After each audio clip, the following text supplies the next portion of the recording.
cultivate that sense of wealth, that sense of abundance in you, the more you can feel that sense of joy, the more easy it's going to be for you to do financially. Because you're not going to be in this scarce, fearful mode. Now, that's not enough by itself. You can have this great sense of abundance and do the wrong mechanics and be a disaster. True or false? But if I had to have an area to get you started with, you want to have the emotion and psychological strength, because that's going to carry you through when the mechanics are boring or frustrating, or when things aren't working out. Your emotion, your psychology is what will carry you. It'll get you to keep doing it. Everyone knows, if you've done any studies, Dr. Seligman is very famous for doing studies on optimism. And in those studies, you know what he found out? People that are pessimists are much more realistic. They're much more accurate. If you give them a test and you ask them to look at something and give you a size measurement of it, or to evaluate their own success or failure at a task, in every study Seligman's done, he did it in the University, I think Pennsylvania if I remember correctly originally, what he found was that optimists always see themselves as doing better than they really did. They basically BS themselves. What happens to pessimists, they're 10 times more accurate. But here's what he found out. What he found out is because the people who are accurate never push themselves because they know it's never going to work anyway. Whereas the optimist sees it better than it is, so they keep doing it. Because they have the illusion they did well, I'll do even better next time. And because of that optimism, they did it more often, and so optimists succeed at a 4 to 5-fold, depending upon the task, result ultimately beyond anything that a pessimist will do, and they're not as accurate. All that's a big way of saying is, if you can develop a psychology of resilience in yourself, you don't have to be optimistic or fake, you can be real. The realness is, whatever shows up, you are larger than anything that can happen to you. You are larger than any financial challenge you could ever face. Who here has gone through a very tough financial time where you didn't know how you were going to pull it off, but eventually you did? How many have done this before? Say aye. How many have had this happen more than once in your life? Say aye. Then the true history could guide you to know you can get through this and not let you be overwhelmed by the moment. But also the gratitude can put you in that sense of wealth. Fijians are wealthy. Whenever I bring friends there, we have 325 acres and 3 miles of ocean frontage. It's unbelievable. But you go up these 2 villages, and my friends initially will say, well, look at their houses, look at their homes, and they don't really have electricity, they don't have this, but they don't feel poor. It's your identity. The way you define the wealth determines whether you're wealthy or not. So are there enough things for you, knowing that 2/3 of the planet lives on $2 a day, that you could get yourself to really feel grateful, yes or no? Yes. How much of your life do you get benefits from today that you never had to create? Think about it. Like I said, the roads you ride on, the library, the books you didn't have to write, right? The internet that you can access in seconds and get answers to just about anything. The people in your life that you didn't have to raise, but are there for you. Think about all the different aspects of your life. If you want to be wealthy, all you have to do is associate. So before we do the financial part, because financial independence is different than wealth. Wealth is that state of mind. Financial independence is being in that position where you don't ever have to work again. That if you work, you do it because you really want to. Now, I'll give you a clue. If you get financially independent and you don't work, you'll be miserable. I can't tell you how many friends I have that sold their company, made $50 million. One man made almost $1 billion and was really excited for a while. But after a while, it was like bored. His vehicle of his business gave him a sense of contribution, and he was always growing, figuring out how to solve problems, and he had all the people he was connected to in the business, all the employees and friends and associates, and he was significant because he was doing something worthwhile. And he had tremendous certainty because he knew the business, and also variety because it's always changing. And now he had this money. So the real secret is to be financially free, to be financially independent. You want to get where you never have to work again, but you do. Because you want to. That's when life gets very cool. When you don't have to work, but you want to, you often work harder. I enjoy my life. I don't have to work. That's one of the most killer experiences in life. So I want to tell you, I'm not just saying this as some little positive thinking technique. I'm telling you, this is the secret, the real secret, to shift it inside of you and to add the real value. Most people are trying to pursue something in the future that they already have. I want you to think of what it is you think you want that will make you wealthy or financially free. Tell me what it is you want from financial freedom. How will you know when you're wealthy? Anyone, tell me. Raise your hand. How will you know when you're truly wealthy? How will you know when you're financially free? Yes, ma'am, right here. When my husband is no longer stressed about finances. That's when you'll be financially free. Right. Then you're probably never going to be free. I know that I need to find out for me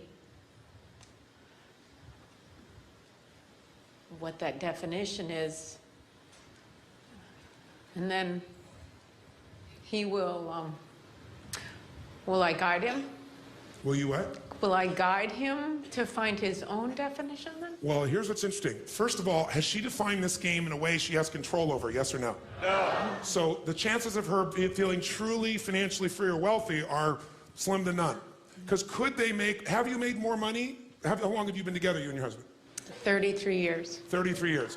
Wow, give her a hand. By the way, do you love him? I love him so much. Does he love you? Yes. Are you a rich woman?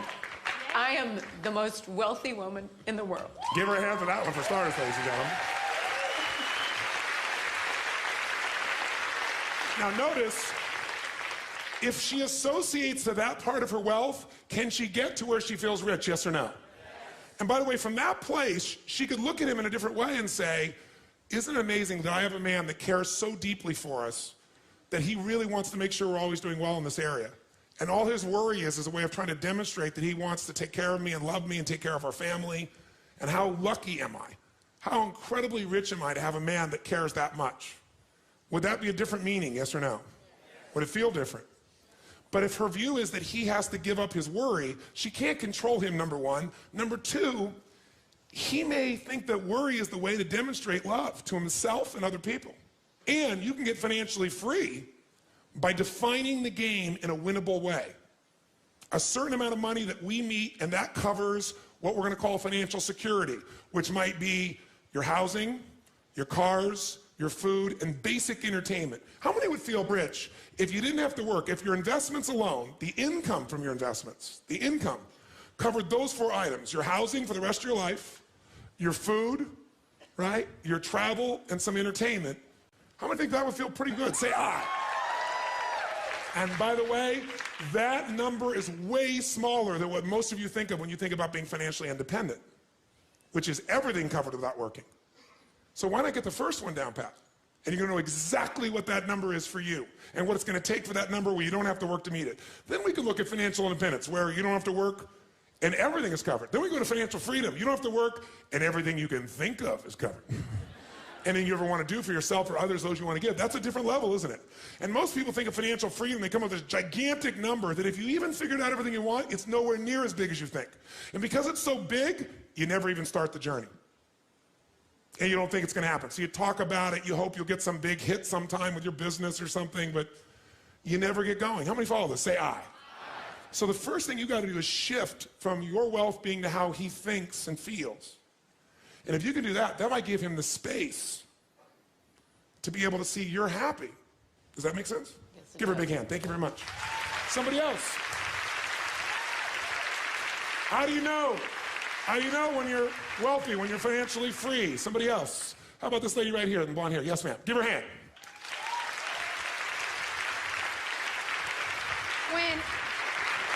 When I have enough money to keep everyone around me fulfilling their dreams. Okay, so when I have enough money to fulfill everyone's dreams around me, how many have learned that whenever people meet a dream, they usually create a new one? So that means basically you better never stop anything. Yeah. Right? So you have to fill all of them. And why does it take that for you to be wealthy? I feel sometimes I hate to use the word luck, but I feel like I'm luckier than those around me. Okay. So guilt is part of your motivation? Yes. Okay. Well, that coming from guilt, that's an abundant place. So the truth is she can never be abundant because she has a belief system inside of her, which is a limitation, which says, if I have more than others, there's something wrong. And many people have a thing where I have to give it all away. And it's just not in their head.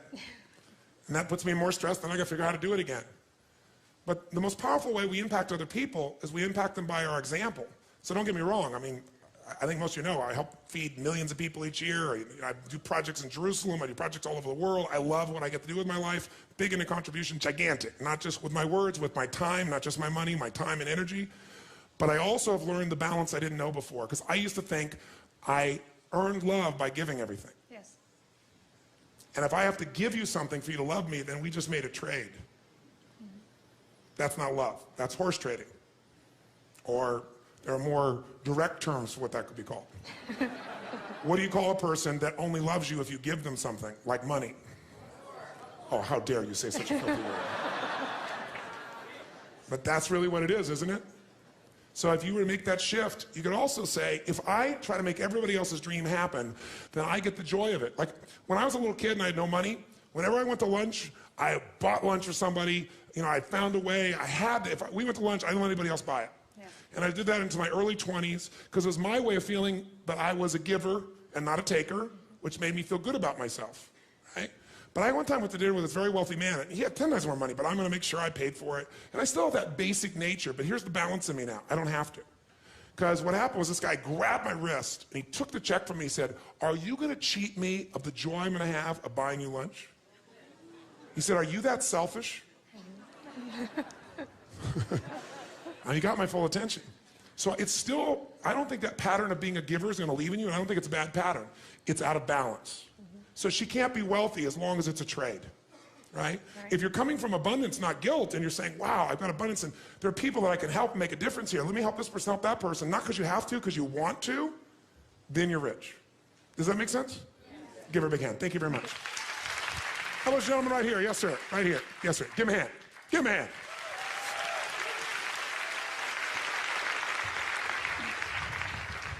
Wealth, for me, financial freedom would be when I have reached a point where I would be somebody that I would look up to in this area, the financial area. Okay. A role model. Okay. So I got a question for you. Are you right now a role model for somebody else?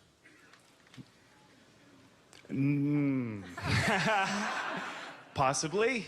Yes. Could you be? I could be, yes. Yes. So you've already achieved it, but you're still not wealthy. Well, I'm not my role model. But would you be the role model you would have had years ago? Would you be an example of what years ago you would hope for? Now you want even more. No, I'm financially not. In other areas of my life, definitely. Okay, that's fair. So what he's saying is my definition is it has to be something that somebody looks up to. In other words, I need to be significant is the need he wants in financial terms in other people's eyes. And if you are significant in other people's eyes, what will that do for you?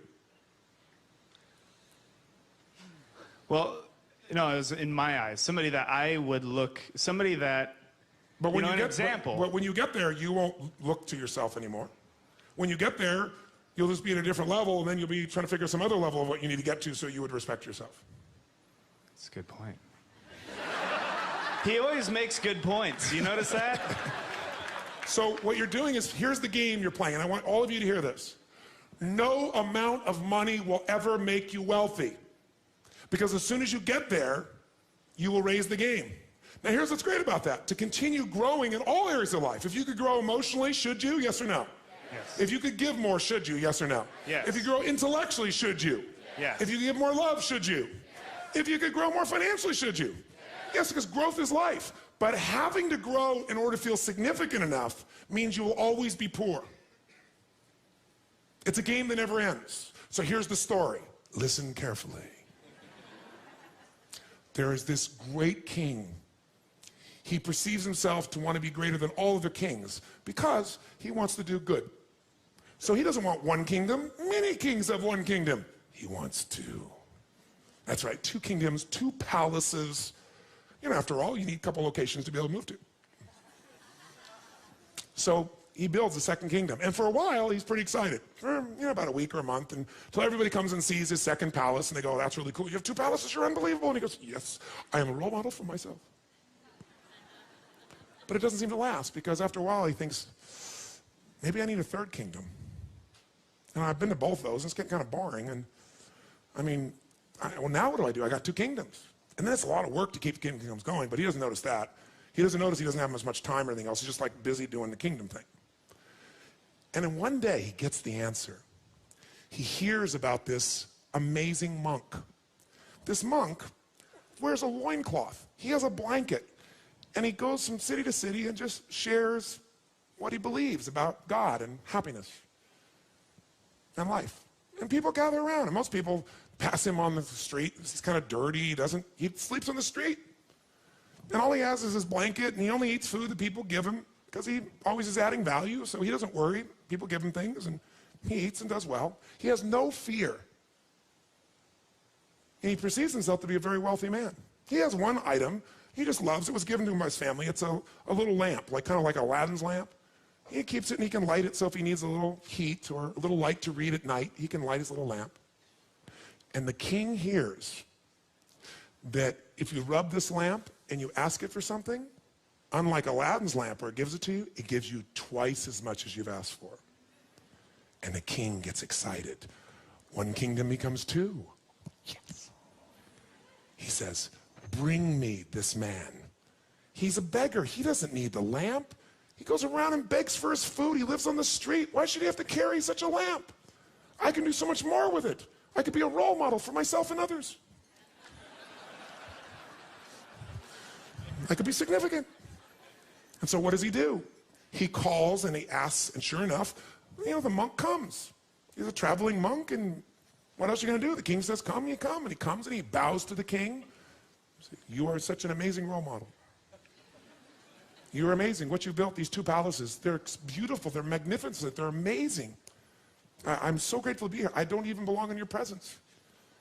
And the king says, no, I'm very fascinated by you. You travel from place to place.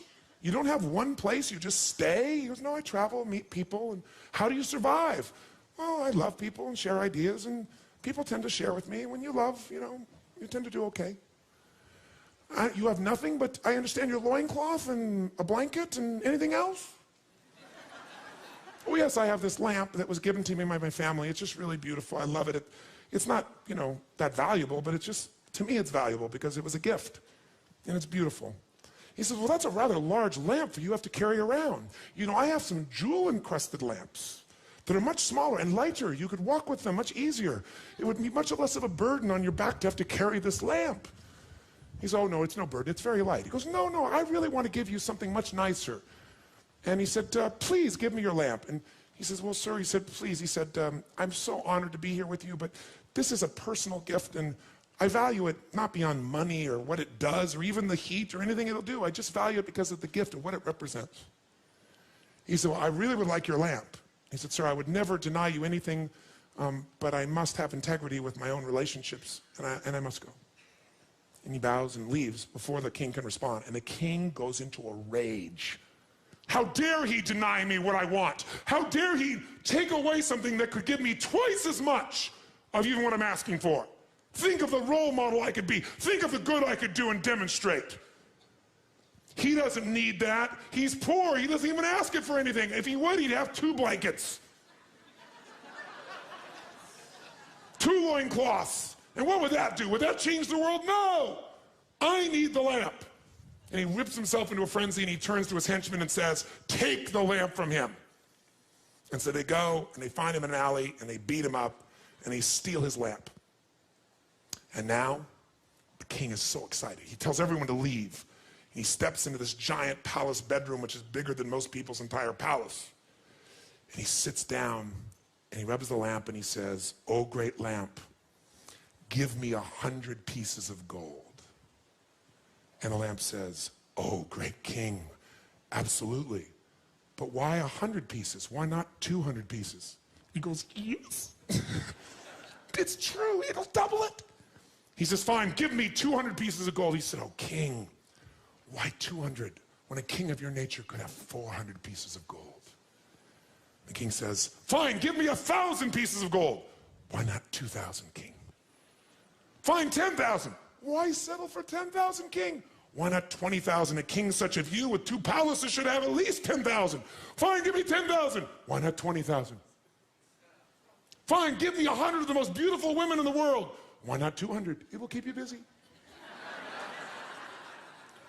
And this goes on for hours and hours throughout the night. And the king gets fervor more and more and more intense. And the lamp keeps expanding his point of view, and he keeps thinking, my God, I'm thinking so small, and he gets bigger and bigger. And this goes on for 3 days and nights. He bars the doors and won't let anyone in, just him and his lamp.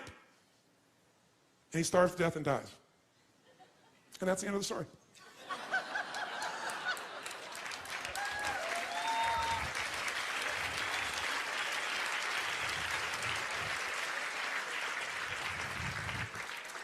I guess, hello? I guess really what it amounts to is being able to contribute and help and influence Yes. in a positive way in somebody's life. What I want to take you away is waiting to become wealthy.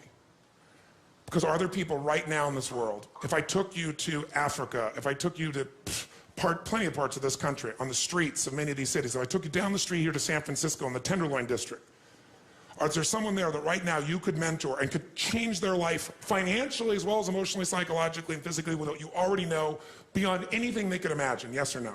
Yes. Then don't wait to be wealthy. Start rich and then get financially free as well. Give him a hand. Thank you. By the way, is this making sense to you? Do you see why I'm so intense about this? Because I don't want you to go through and get more money and have plenty of money and still not be happy, still not be fulfilled. Until you define the game in winnable ways, you never win.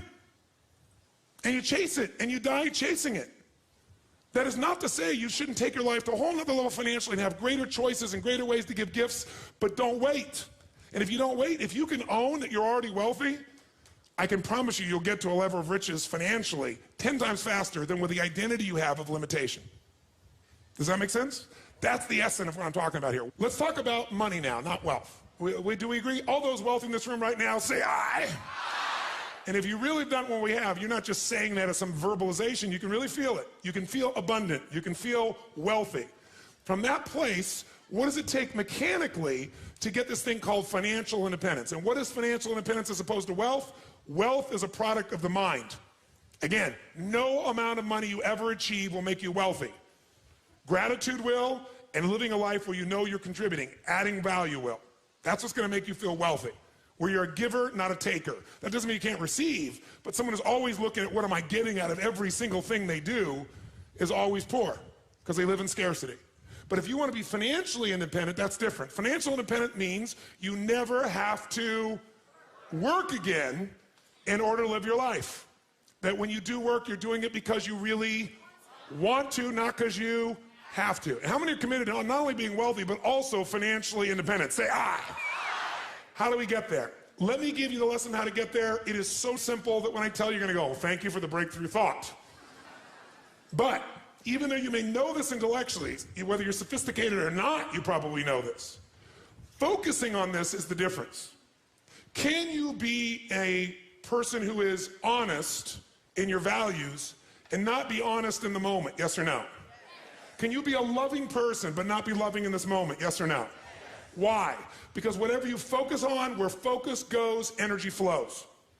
So I don't care how sophisticated you are or unsophisticated. If you put focus in what we're going to put in front of you right now, even if you knew it before, you may know it cognitively, but you haven't linked enough emotion to be doing it consistently. Or if you are and you're here, you obviously want to do it more and better. And what we're talking about right now is financial wealth, not just wealth as it says, as an emotion, as a sense. If you want to be financially independent, the formula for financial independence is so simple. And you can't achieve financial abundance unless you really learn to apply this, not just in a concept in your head, but consistently in your life. And that formula is simple. Spend less than you what? You go, thank you for the breakthrough thought, Tony. But is this what most people do, yes or no? No. What do most people spend? More than they earn. There's no way around this. No matter how much money you have, if you spend more than you earn, you got a challenge. So there's no way to be financially free, financially independent without spending less than you earn. And what do you got to do with what you don't spend? You got to invest the difference. Because what I want to show you right now is how do you build what everybody should own. Every one of you should leave here with your own personal money machine. You want to create a money machine. A machine that while you're sleeping is making you money. Right? So you're no longer trading the most valuable resource you have in life, your time, for money. You want to trade money for money. You want money to go to work. You want to put that money to work for you so while you're sleeping, it's making a difference. You want to create a machine. And that machine you want to create is something that you want to be able to feed you at some stage where you don't have to work. That's what the money machine is. And so how do you do that? First step, spend less than you earn and invest the difference. Now question, how many of you currently are spending more than you earn? Be honest, raise your hand. How many are spending less than you earn? Raise your hand. Fantastic. Now, if you spend less than you earn, but you don't invest it, you're not going to get much value. Now, most of you say, well, I do invest a portion of that.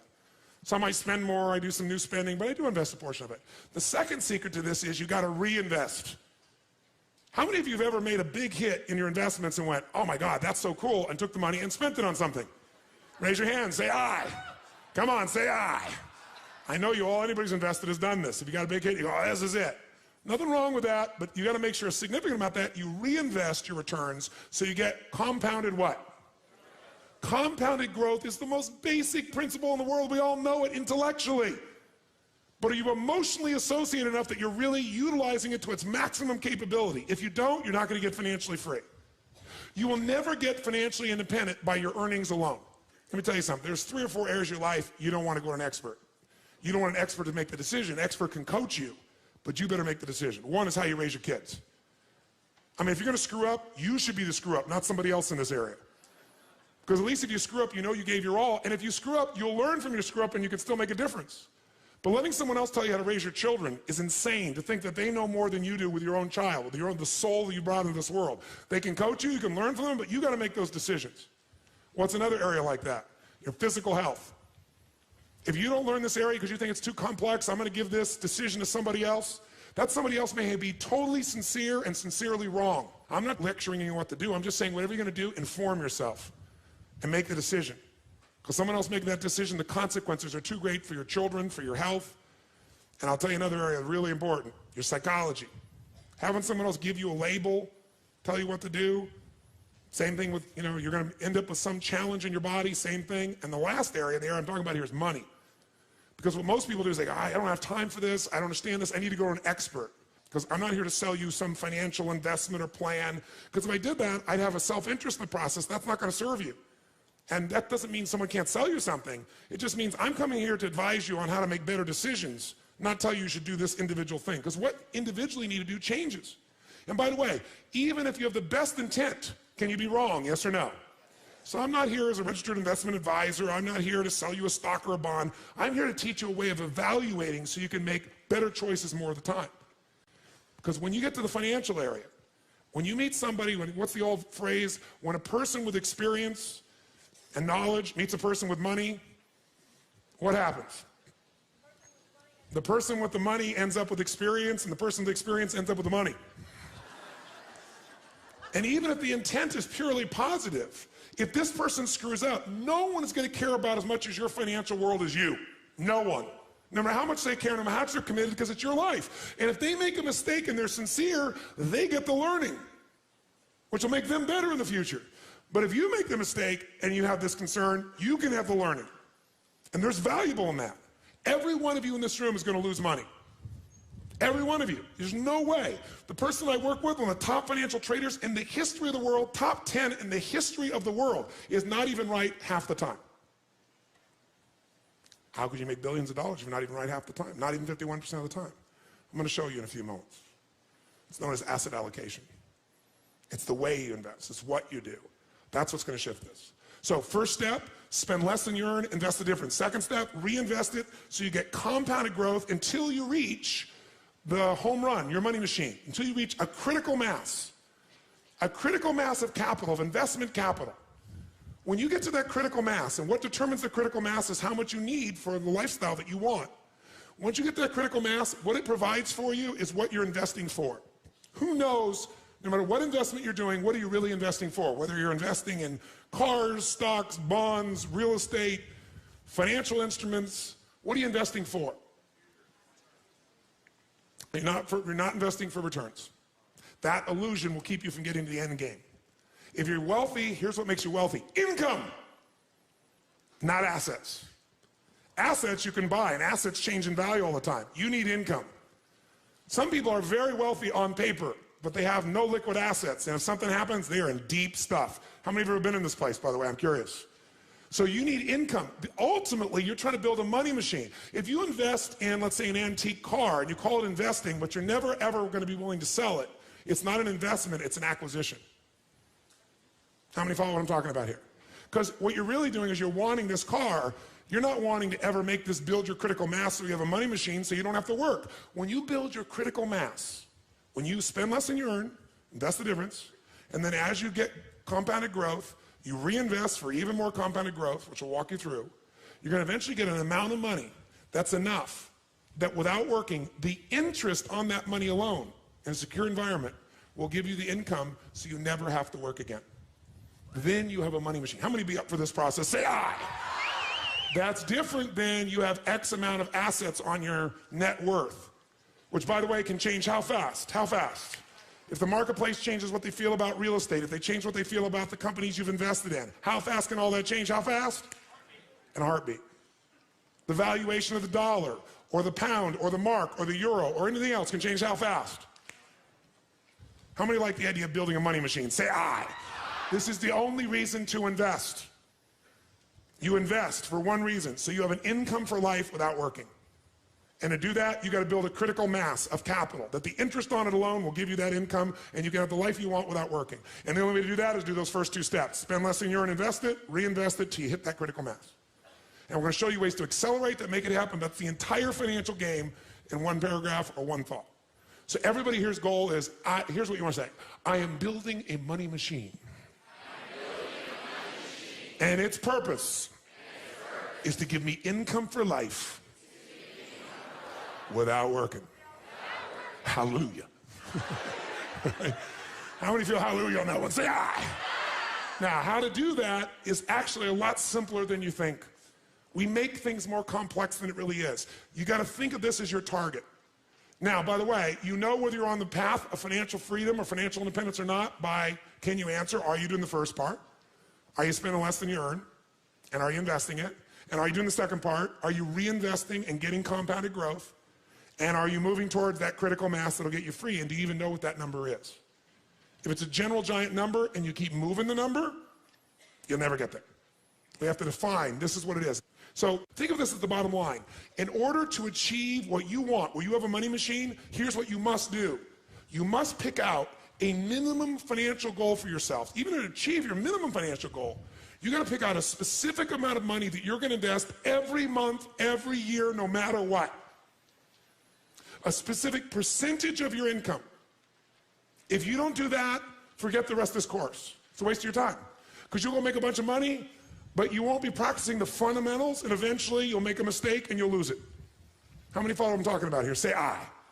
If you're going to change things, you really need to put yourself in a position where you say, this is what I'm going to invest.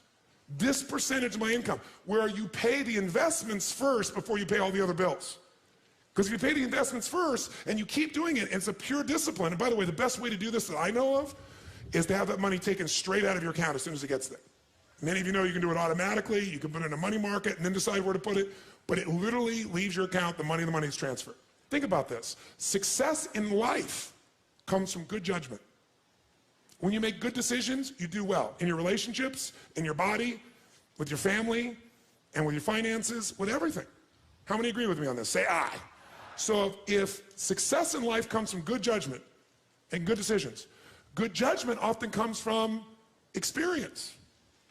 And experience often comes from bad judgment. The secret, that's why we come back to the 80% of psychology, is when you make the mistake and you go, oh my God, my numbers came down, I'm not making progress, instead of saying I can never get there, it's redoubling your efforts. And I'll give you, very often it helps to have a role model, as this man pointed.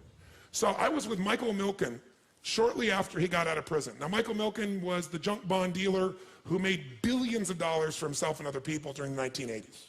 He funded Ted Turner, gave Ted Turner a start. You know, there were all kinds of companies in the 80s that really got their start, all primarily because of this man, Michael Milken. But he also did some things that put him in jail. By the way, in jail, how wealthy do you think he felt? Not very. Now, he was able to keep a significant amount of money. He paid fines, he gave up a period of his life, and he got out of jail, and then he developed something called cancer. So what good's the money? So he spent his life starting to figure out how to change. And even though he had a lot of money, he felt like he was starting over in terms of his identity, his respect in the community, the way people look at him. So he began to try to figure out how to do good works. But he was really feeling defeated till he met an interesting guy, a guy named Carl Eller. Because I asked him, at the point I was talking to Michael, later on, I had a lunch with him one time, and he actually wanted to have me put one of my companies into his group and get a piece of it. But the deal wasn't the right deal for me. And I was actually looking back on it, it's been a long time now, it was the right choice not to do it, even though he was a very bright man. But he had the experience, and I had the company and the money.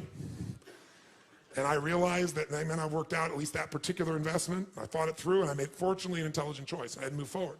But what I got out of that meeting was worth more than the investment we could have made together. What I got out of that meeting was a role model that I'd like to give you, and it still guides me. And this man, Carl Eller, was his role model. And I said, well, tell me, what's so special about Carl Eller? He said, well, let me give you his history. In 1952, Carl Eller was a man who got involved in outdoor advertising. A young man, he went to work for a company. And as he did this, he worked there for about 10 years at a particular company. Then about 10 years later, 1962, he found himself in a position where he had learned enough and had enough compounded life experience. Does this make sense? 10 years, working for somebody else, learning the business, learning to make intelligent choices, that he said, you know what, I'm gonna get a little money, I'm gonna leverage it, and I'm gonna buy my own little company in the outdoor advertising business. And he did that in Arizona. So he buys a little company, outdoor advertising, and he calls it Eller Advertising or Eller Outdoor, if I remember correctly. What happens next? Well, he takes the next 6 years of his life, roughly, and he builds that company up. And about 6 years later, he builds it up enough that now, all of a sudden, he looks at his life and says, I can merge this and get more value. I can work with someone else. I can see what those guys did at the company I worked for. They didn't just do things, they merged with other companies. So he follows the model he learned. And so sure enough, he merges with a local radio and television station there in Arizona. And the value of that company, which was called CCC, grew immensely.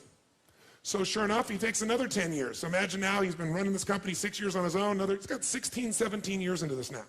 Do you think you can compound things over 17 years if you make intelligent choices and you're smart? Yes or no? Do you think all the decisions he made were good ones? Yes or no? Did everything he do make money? Yes or no? He failed at many things, but he had the psychology that he learned from everything. And if it didn't work, he said, that's experience, and we'll learn from it, make a better decision. So over the next 16, 17 years, he basically moves in the position where all of a sudden he's in the place where this company has some real value, and he sells it with his partners to Gannett, the people that own USA Today, a really large firm. 1980, he becomes chairman of Columbia Pictures. And in a short period of time, from 1980 to 1983, taking what he's learned from the advertising business, he grows Columbia Pictures, and he helps them to merge with Coca-Cola. So by 1983, picture this. This man has been working his entire life, right? 52, he got in advertising, it's 83. How many years there, guys? Basically 30 years, right? 3 decades. As long as I've been doing what I've been doing. That's how long the gentleman was who accumulated for himself $70 million just by investing in other people's stuff, not even having to do it. You don't have to be a great entrepreneur to make money. You can invest in a great entrepreneur. You know, you can look over at somebody like Bill Gates and say, I'm going to own a piece of him. Let him be the creative one. I don't have to work all around the clock. Let him. It's a lot of ways to get wealthier, a lot easier than just running your own business, and many of us love running our own businesses. This man was good at running his businesses. So by 1983, he's accumulated a net worth of $500 million. 30 years, $500 million. How many think that's pretty good? Say, ah. And by the way, $500 million in 1983. 83 was, decades ago. What's that worth today? I don't know, but probably, certainly spending power worth more than $1 billion, that's for sure. So he's got $500 million. So what's he gonna do? At this stage, he's, at that stage, I think he was 55 roughly, somewhere in that range, mid-50s. And so he says, well, I got all this money, but I don't have to what? I don't have to. And so he doesn't for a while, but it makes him crazy. It's like, I gotta do something with my life, got some meaning. You can only lie on so many beaches, you can only drink so many daiquiris. I wanna do something productive. So he comes up with this idea that he's gonna take over a company called Circle K. Circle K is a company at that stage that's doing about $700 million in sales. He goes in and partners and he puts up a chunk of his money, in fact, virtually all of his money to make this deal happen. But he thinks, I'm gonna turn this thing around. And guess what? He does. He turns Circle K in roughly 5 or 6 years into the second largest convenience store in the world behind 7-Eleven. Second largest in the world. He's got like 4,500 stores in the United States, about 1,500 overseas, and like 100 countries. Just an amazing growth record. He takes the company from 700 million in gross sales to over 3.5 billion in gross sales in that short period of time. So now we're really looking really good, wouldn't you say? We're in the early 1990s now, right? He's done this for 6 or 7 years. He's built this incredible piece, and in 2 years, the entire company reverses its fortunes and goes bankrupt, and he loses $500 million, everything he's accumulated in 37 years. And he's 62 years old. And he has nothing. He not only has nothing, he owes $100 million at 62. He went from up 500 million to down 100 million. How many of you ever have thought you were in bad financial trouble and it wasn't that bad? Say aye. So you thought, oh, I lost my job, or I lost my income, or my investment went terrible, or the house I bought was not worth as much, or I bought the stock and I lost it, or, you know, I went through a divorce and it was terrible and I lost half. Trust me, this makes anything anybody in this room's ever experienced look like nothing. Now, what do you do when you're 62 years old, you work for roughly almost 40 years of your life, you're up 500 million, everybody respects you, your name is well known, and now you're a total failure or you own $100 million. 99.9% of the planet would go bankrupt, obviously. But he decided there was still time. What was that? Mechanics or psychology, my friends? What did I tell you? 80% of financial freedom, financial independence, and all of wealth is 20% is. He said, I still have time. At 62, he had the guts to say, all I got to do, I got to get some money, right? I got time, I got to get into compounding again, and I got to make better choices, which at this stage will not be difficult. Well, I made some bad choices here. You know, what took me almost 40 years to develop, I lost in roughly 3 years, 2.5, 3 years. But if I could lose in 2.5, 3 years, I didn't lose the 38 years or 39 years or 37 years or 40 years of what I learned, who I am. So he didn't say, I'm starting over. That was the difference in his psychology. He said, I'm going back to what I know. And at 63, he went back to Phoenix, Arizona, and leveraged everything he could possibly get a hold of and got people to invest, and he bought a small outdoor advertising company and started over, but he didn't call it that. He said, I'm going back to what I know, where I can make more intelligent choices. And so what happens? In less than 5 years, he builds that little company up, and he compounds it in 25 cities, and he builds himself to where, at the age of 68 years old, 4.5 years later, actually almost 69 at that stage, if I remember correctly, he now is a billionaire again. He sold his company to, what was the company's name? Clear Channel. He sold his company to Clear Channel and became a billionaire in less than 5 years. He was never a billionaire after 40 years. Now, this would be a lesson in one thing, mechanics or psychology. Which one? Psychology. But it's also a lesson in the next most important mechanic you better know. Because everybody's going to make some bad choices, and some of them could cost you seemingly everything. Or you may even make a conscious choice. You're going to change something, and you know, making a change in a relationship can cost you much more than half of what you have, depending on how your life is structured financially. But it may be worth it. How do you not be destroyed by that? You got to have psychology, but you also want to avoid it. If he was going to be here today, and you're going to ask him, besides your psychology, what was the biggest mistake you made? Your psychology made you well, but what's the biggest mistake you'd make? He would say one thing to you, and I want you to hear it now, and every one of you have heard this, but you may have heard it cognitively, you may have understand it intellectually, but you don't associate enough emotion to it because you're not maximizing it. My guess is if you're in this room.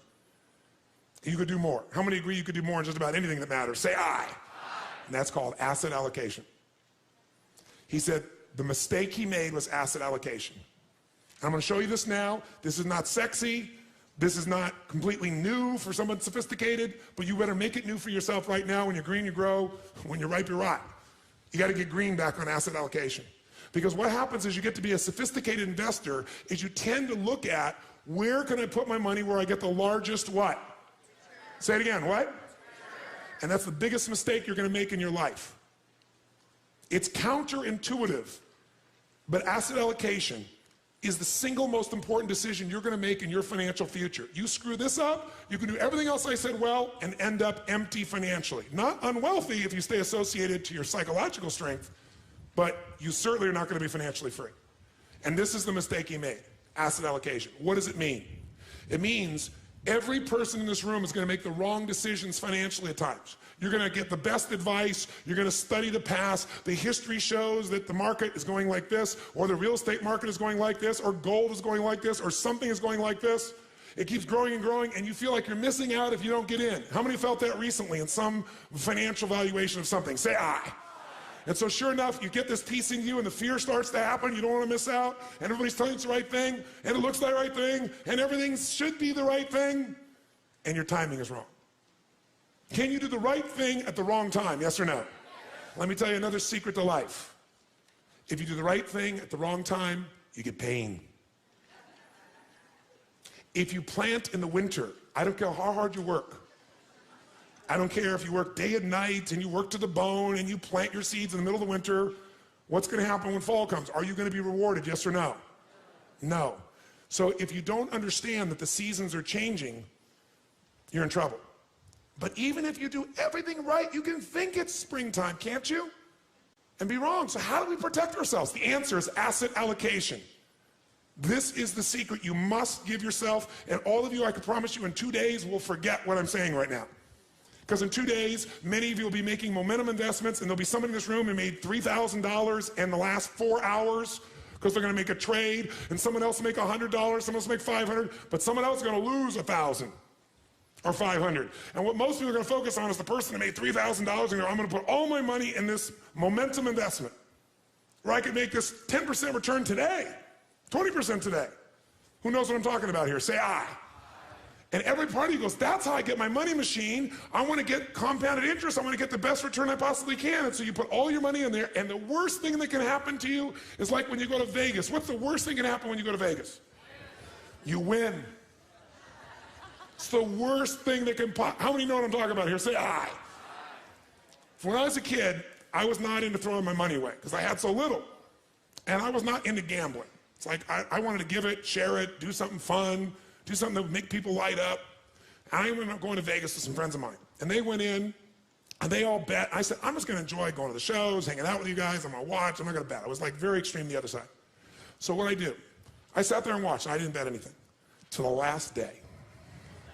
And the last day I thought, well, I'll play a little bit of blackjack. I mean, it's easy. It's pretty simple. You can kind of anticipate the numbers. There's some logic to it. You rationalize the whole thing. And I played blackjack, and I won $1,800 when that was like, I started out with $300. That'll give you a perspective. That was like an unbelievable amount of money. Worst thing that could ever happen. Because then once you get that jackpot, what are you always thinking? I'm going to get it again. And that's how they make money in Vegas, because they've set up the compounding on their side, right? They know what the ratio of results are, and all they got to do is get you to keep doing this, and the house is going to win because the house has the economic advantage. The longer you go, the greater chance you're going to do it. Even if you do it here, you're going to come back. You're going to be desired. That's how they can pay for a building like Steve Wynn has that's, what, $2.9 billion to build a hotel. It was the most expensive hotel in the world. Now it's not. They're building a new one for $3.6 billion for a hotel. How can you afford that? You have large margins and profits. And where does that come from? People who got the big hit. So the worst thing can happen is you make investments and you hit a home run. And you hit a home run. And the home run gets you to start thinking you're really smart. And maybe you are really smart. You're very sophisticated. Maybe you really are. But there is a day when the whole game changes. And it's really difficult sometimes to predict that, sometimes impossible. True or false? So the asset allocation is how you protect it. What is asset allocation? It means out of the money you have to invest, we're going to create 3 buckets. Really simple way of thinking of this from now on. 3 buckets. And these 3 buckets are going to help you to understand whatever amount of money you're going to invest each year, where you're going to put it. So for example, if you don't spend less than you earn, you're going to have nothing to invest. If you spend less than you earn, now you have something to invest, right? Do you need to come up with a specific number, a percentage, or a dollar that you're going to invest every month, every year, if you're going to get to your money machine? Yes or no? Yes or no? Where are you going to put that money? Whether it's $100, $1,000, $10,000, $100,000 a year, $1 million a year, $1 million a month, doesn't matter. Where you're going to put it, if you're smart, is you're going to put these 3 buckets of asset allocation. What are the 3 buckets? The first bucket is the security bucket. When you think about investing, think of 2 types of investments. There are fixed income investments, and most of you are clear what this means. What does it mean when it's a fixed income investment? Who knows? What does that mean? You got a guaranteed rate of return, assuming they deliver. And anyone cannot deliver, including the US government. They haven't not delivered, but they could. Is there risk in any investment? Yes or no? So just ratios of risk. And as we know, no risk, no reward. So if you don't invest, you're going to lose if you invest at times. But if you don't invest, you've already lost and you can never win, never have a money machine, never be financially free. So fixed income investments, the types of investments you're going to make where there's a guaranteed return. A bond. A company gives you a bond. What is a bond? They're guaranteeing you give me your money, I will deliver at this time, at this date, this percentage return to you. So it's fairly what? Secure. Less what? Risky. We all understand this. The second type of investment that you can make and helps you understand what you're going to do is something that's going to be growth driven. And growth investments are investments where you probably have a much greater potential for growth, which means you get a greater return if you're successful. But if you're not successful, do you have a guaranteed rate of return? Yes or no? No. So in a growth investment, you have the potential of greater return, but also greater loss. There is no guarantee in a growth investment. No matter how long it's been going that way, there's no guarantee. We start to get the illusion that it's going to always go up. It isn't necessarily. So where do you put your money if you think of things that are more secure versus not? The security bucket is where you want to put investments that are secure by their nature. Because they're secure, is this going to give you a huge compounded return per year? Yes or no? But can it give you a huge compounded return even if the number is small if you do it long enough? Yes or no? So what we want to do is your first investments have to be in your security bucket, and everybody wants to do the opposite. Because why would you want to go put some money in something you're getting 5%, 6%, 7%, maybe 8% on, when you could go do something else that you believe you can make 20% on? Because the 5, 6, 7% is totally guaranteed by that promise, by that government, by that company, by whatever the situation may be. And if you screw up in your growth investments, you've got how much? 0. What did this man Eller do? He put everything in his growth bucket. How many follow what I'm talking about right now?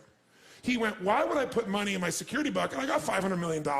I can do all these different things. If I put all of it here, I can leverage up and make, his goal was to make $1 billion, right? Instead of losing $500 million and being $100 million in debt, he ended up losing $600 million total. But he thought, if I put it in there, I don't need to put things in my security bucket. Now you might say, well, it all worked out well for him. How many Ellers are there in the world? Most people, when they face financial, what looks like ruin, they say it's over.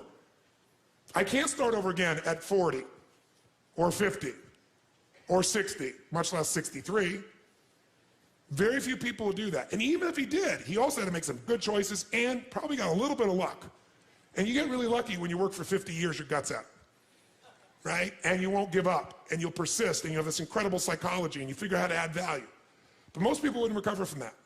If there's anything he'd do, he'd have been worth billions of dollars and wouldn't have had all that stress if all he'd done is put a percentage in a security bucket. The question then becomes, what percentage you put in your security bucket, what goes in there? Well, here's some things that go in there. If you don't have at least 2 to 6 months worth of cash that covers your overhead, you're in deep trouble. And today, it's amazing. People with enormous incomes spend most of it. They don't have 6 months worth of cash on the side. And if something happened where they lost their job, or something happened where the economy got hit, or a terrorist attack occurred, and everything got locked up, they'd be in deep doo-doo. How many know what I'm talking about here? Say aye. The first step to getting financially secure, not financially independent, is to make sure you got enough cash that if something happens, you can go for 6 months. You got the freedom. Now, who here already has this set aside for your life? Raise your hand. Fantastic. Give these people a hand, by the way. Big hand for that. Oh, come on, give them a big hand. You're like, yeah, easy for you, you brat. This has got to be a basic financial goal. Now, nobody wants to do that because it's not sexy. And you're saying, I could be using that money for compounded growth, Tony. Yes, and you could not be compounding, you could lose, and then you're starting with nothing. How many follow me on this? Say aye. How much of that should go in there? 2 to 6 months, a year? Depends on your psychology. But whatever's going to make you feel secure, it's individual for every person. I'm not going to tell you should put 6 months in. Maybe 2 months is fine for you. Maybe for some of you, you want a year in there. Right? It's different for everybody. This is where you got to start to know the truth of who you are, not what you project. And some people are more certainty driven, more security driven than other people. Some people need to have a little more security drive right now in order to keep their life balanced. What else might you put in there? Types of investments. An IRA goes in here, right? Pretty secure. Insurance. The insurance is protecting you. That's part of security. What else could go in there? Your home. Don't think of your home as an investment, because for most of you, you're eventually not going to sell that home and eat it. You're not going to sell your home and get income off it. Now, some of you maybe, you made a stage of life where you're accumulating the same homes, and eventually you're going to sell and buy a smaller home and take that critical mass that came from selling the big home, and it's going to take care of you for life. If you're doing that, great. But the place to think about your home in terms of leverage, put it in your security bucket. How many agree with me on this, by the way? Say aye. Because, by the way, if you don't have a home, you're going to be really stressed out, right? So I got to think of my growth outside my home, really. Think of your compound interest outside your home. Your home may be a bonus for you. And fixed income investments all fit in this category. Now, what's the second bucket? Second bucket is growth. Two ways you're going to learn about growth. The buy and hold strategy, which is the strategy of an owner.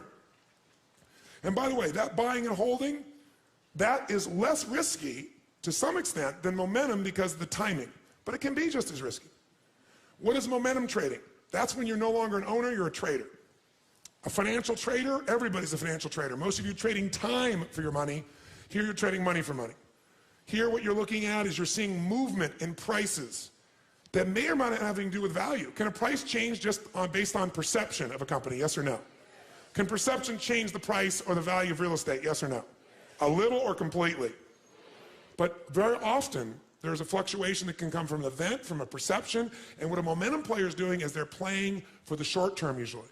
They're in and out when that fluctuation happens. They're betting on the up or the down, because as momentum players, I want you to understand something. Everything we're going to teach you will work in a bull market or a bear market. It would be irresponsible to teach you a set of principles that are based on a market only being bull, because right now in the country you live in, it's a bull market in real estate or stocks or gold or silver or whatever it is.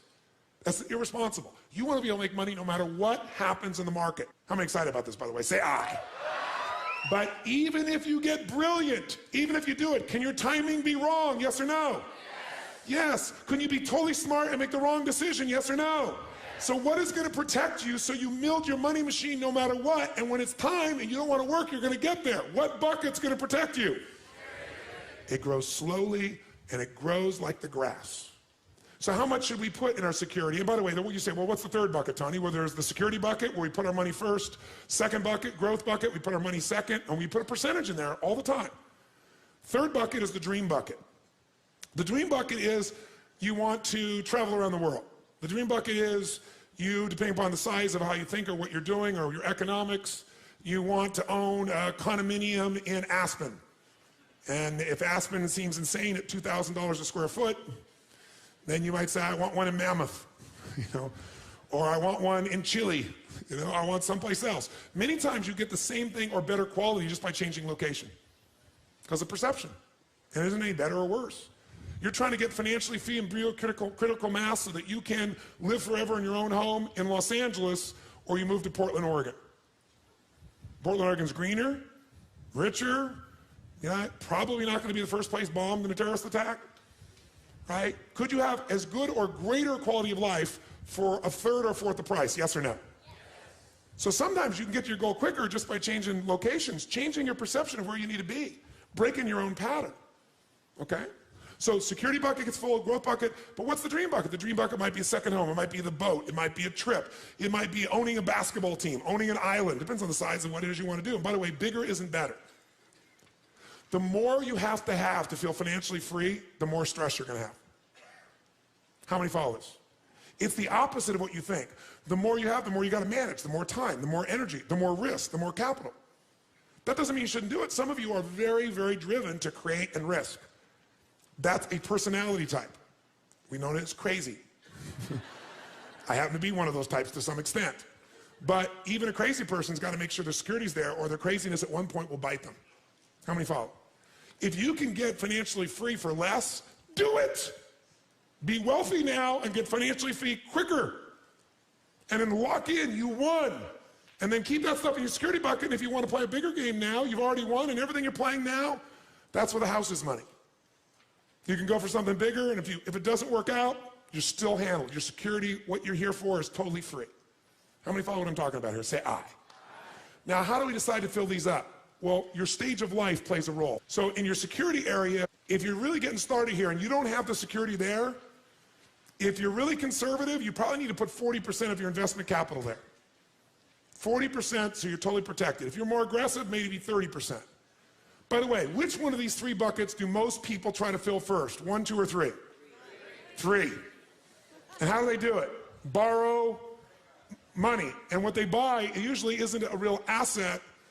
It breaks down in value. The car, the secondary home in an environment that the market changed, whatever it is. They don't usually make money on it long term. They usually lose money. And then they have no financial freedom. So they got to go work. I'm wealthy, I'm happy, I have love, I have all these things.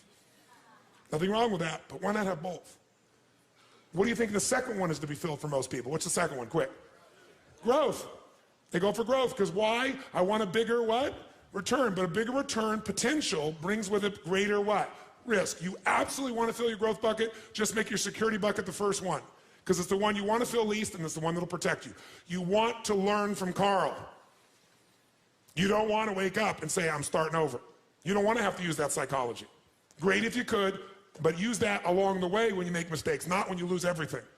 That's what Carl will tell you. If Carl was here to support you right now, he would say to you, listen to this man. Listen to him. I know it's boring sounding right now. I know it's not exciting, but this is your life. Spend less than you earn. Invest the difference. Reinvest for compounded interest, but do it in these three buckets and do it in the first two first. Here's how I do it. Pick your percentage. Don't vary when you get a better opportunity. So if you're going to invest $1,000 a month, $10,000 a year, what are you going to do with it? You're going to say 4 of that's going to my security bucket, 6 of that's going to my growth. And after the next few days, you're going to decide how much of that's buy and hold, how much of that is momentum, where you're going to put that. Is it going to be in real estate buy and hold? Is that going to be in companies? You're going to break it up. But you keep the percentage because otherwise someone will offer you a deal. And when that deal comes up and you see the opportunity, what are you going to say? I need to get more, so I'm going to take from my security bucket and do it, and that's when you get bit. I know I sound like I'm lecturing to you. I'll tell you why. Do you know how many people I've taught this to? The millions of people over the years that I've shared this with. And you know how few people really hear me? They hear me right now. But the minute their greed gets hit, the minute they go, oh my God, I got this giant return, they douse this. So if this feels heavy, that's okay with me. If this doesn't feel sexy, that's okay with me. But remember what I'm telling you. What is the secret long term? What's the most important decision you're going to make in your investment life? Say it again, So right now, so this goes from conversation to reality, I want to ask you this. What percentage of your current investments are in completely secure environments? If the answer is 0, this is the first thing you got to do. You can still do great opportunities, but that percentage has got to start building security first, a percentage of it. And again, that number depends on your risk tolerance, and it depends, secondly, on where you are on stage of life. If you're older, do you need to put more in security or less? Which one? Quick. More, because you have less time to make up for a mistake. If you're younger, you can put a little less, but don't put nothing. And if you become more wealthy, you know what's interesting? The richer you think and feel, the more abundant you seem to become, because that feeling starts to affect the way you make decisions. They're not made from fear, they're made from gratitude. And when you operate from gratitude, and you're coming from a generous place within yourself and other people, it attracts a different experience. You know what's crazy in my life today? Today, people come up to me every day of my life, no exaggeration. If I'm in the public, if I'm in a restaurant, and because I've had, 50 million people get my books and tapes around the earth, no matter where I go in the world, people might come up and tell me these great stories, but someone will come over to me and they'll say, they just paid for your dinner or your lunch or whatever, or they want to buy this. And I always say, no. They go, no, they insist. I'm saying, no, I'll go and say, thank you, I really appreciate it, but thank you, I appreciate the gift of wanting to do it, but please let me take care of it. No. I'm thinking, where were these people when I was broke at Denny's? And where were they when I needed them? When you're rich, everybody wants to buy you lunch and dinner. When you're successful and wealthy, everybody wants to do for you. When you're not, ironically, no one wants to do a squat for you.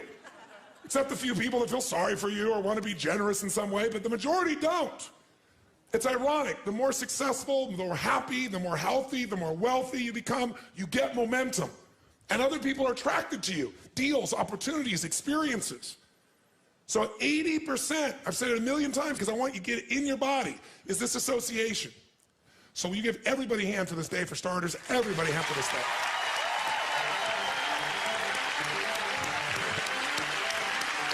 Amazing. Now that you have learned what it takes to create long-term financial success, take 5 minutes to think about how you can build your own money machine. 1. Are you spending less than you earn and then investing the difference? What are 2 to 3 actions you can take to save more so you can in turn invest more? Could you cut back on going out to eat, cooking more dinner at home, or bringing your lunch to work? Renegotiate costly plans such as for your cell phone or cable? Or meet with a tax advisor. Are you taking advantage of all the opportunities available to you in your tax bracket? 2. What is the ideal asset allocation for you? How would you allocate the extra money saved within your 3 buckets: security, growth, and dream? Why is this the right choice for you?